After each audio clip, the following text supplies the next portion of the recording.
Rodolphe, grand consommateur évidemment de cacahuètes devant l'éternel. Bien sûr. Et vous allez nous parler de BMX aujourd'hui, Rodolphe. Et oui, en effet, je vais vous parler du BMX Race. Alors qu'est-ce que c'est?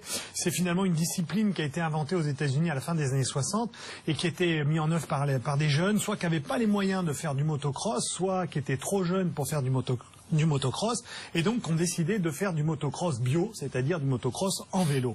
Et donc ils sont partis en mettant cette discipline. Donc c'est une course qui dure avec 8 coureurs, 300-400 mètres.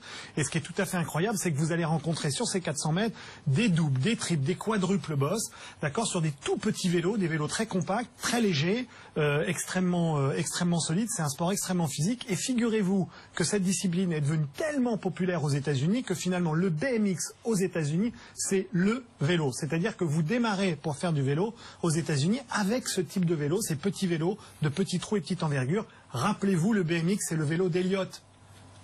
Elliott dans E.T., vous vous souvenez? Ah, bien sûr, exactement. Eh bien, en effet, c'est pour vous dire à quel point... On est en 2016, hein, ça oui, non, mais attendez, moi je vais dans mes références.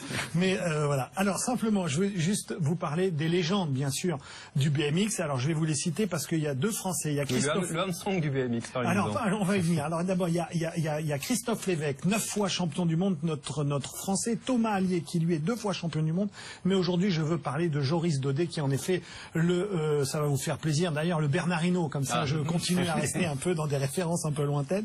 Le Bernard Hinault du BMX, ce jeune athlète de 25 ans, est le premier Français à avoir remporté la Coupe du Monde en 2011. Et il est maintenant exilé aux États-Unis avec 2 objectifs majeurs. Le premier, c'est bien sûr de préparer les Jeux Olympiques, là qui arrivent, mais surtout de gagner la course la plus emblématique dans le monde du BMX, c'est de devenir champion des États-Unis. Merci beaucoup, Rodolphe. Arnaud Cordel, Valérie, c'est de l'embouche, hein, on appelle ça de l'embouche marketing. On peut appeler ça de l'embouche